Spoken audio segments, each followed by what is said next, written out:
कक्षा 7 के विज्ञान के ऑनलाइन क्लास में एक बार आप सभी का फिर से हम स्वागत करते हैं।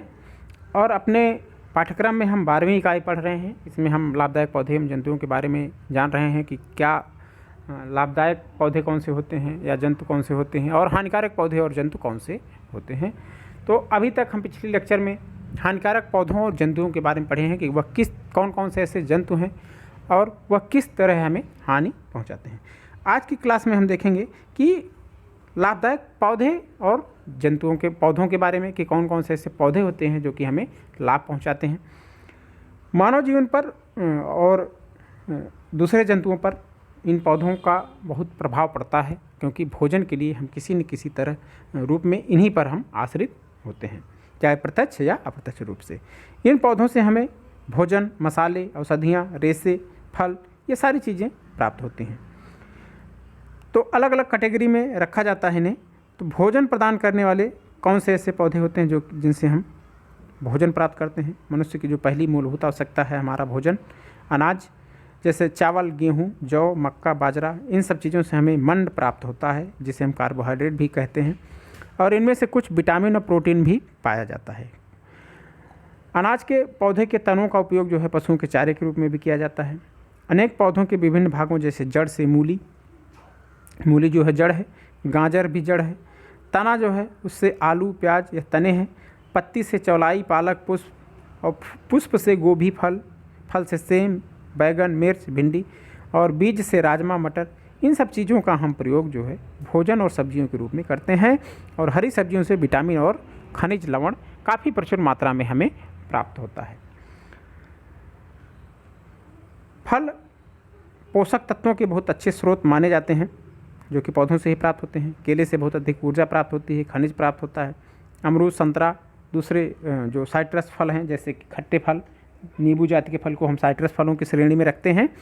इनसे विटामिन सी बहुत अधिक मात्रा में प्राप्त होता है और यह भोजन को स्वादिष्ट बनाने में भी अपना योगदान देते हैं। इसी तरह इमली और आम के फलों का भी प्रयोग हम काफ़ी मात्रा में करते हैं। दालों का उपयोग करते हैं। दालें भी हमारे लिए काफ़ी उपयोगी हैं, जैसे अरहर, चना, मटर, मूंग, उड़द, मसूर, राजमा, इन सब चीज़ों से काफ़ी मात्रा में प्रोटीन प्राप्त होती है। तो यह मानव जीवन के लिए प्रोटीन का जो पौधों से शाकाहारी जीव है सबसे प्रमुख स्रोत है प्रोटीन प्राप्त करने का।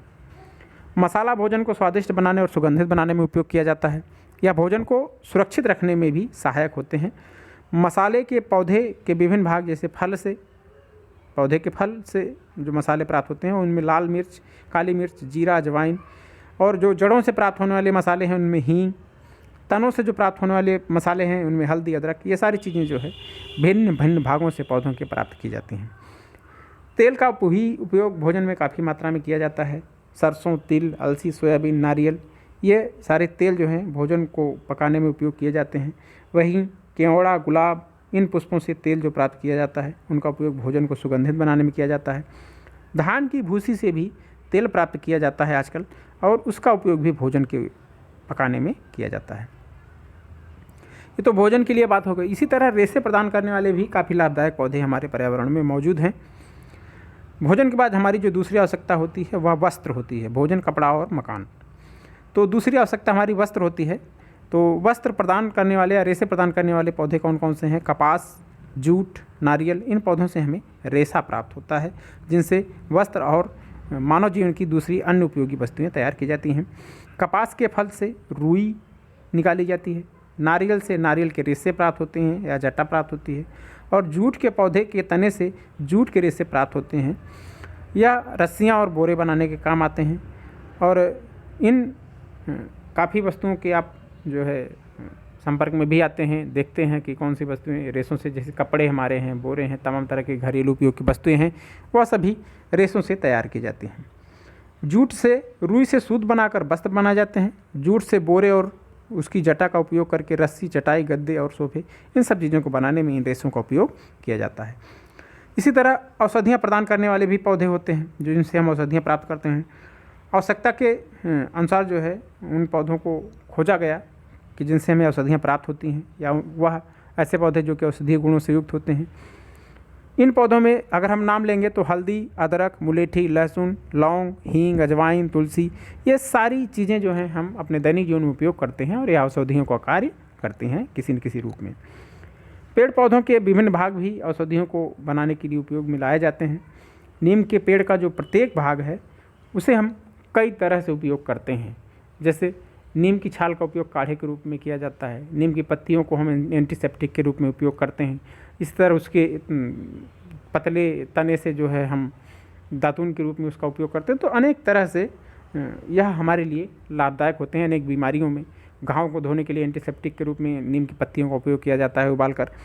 तो ये अपने लाभदायक गुणों के कारण जो है नीम को उसके औषधीय गुणों के कारण उसे प्राकृतिक औषधालय के नाम से जाना जाता है। तो नीम एक बहुत ही महत्वपूर्ण पौधा है। आगे एक तालिका दी गई है, उसमें कौन से भाग प्रयोग किए जाते हैं यह दिया गया है और वह किस तरह हमें फ़ायदा पहुंचाते हैं। तो तालिका देखें हम। तुलसी, इसकी पत्ती का उपयोग हम करते हैं गले की खराश, त्वचा के रोगों को दूर करने के लिए। नीम का तो कहना ही नहीं है, यह काफ़ी उपयोगी पौधा है, औषधालय के नाम से जाना जाता है। इसकी पत्तियों का उपयोग प्रतिरोधी या एंटीसेप्टिक के रूप में त्वचा रोगों में किया जाता है।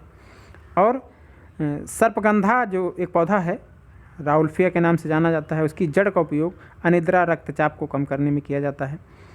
ईसबगोल, इसकी से बीज की जो भूसी है उसे अतिसार में या पेचिस में हम कब्ज ठीक करने में उपयोग करते हैं।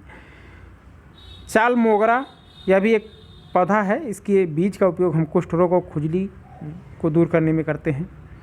तो इस तरह हम अनेक पौधे देख रहे हैं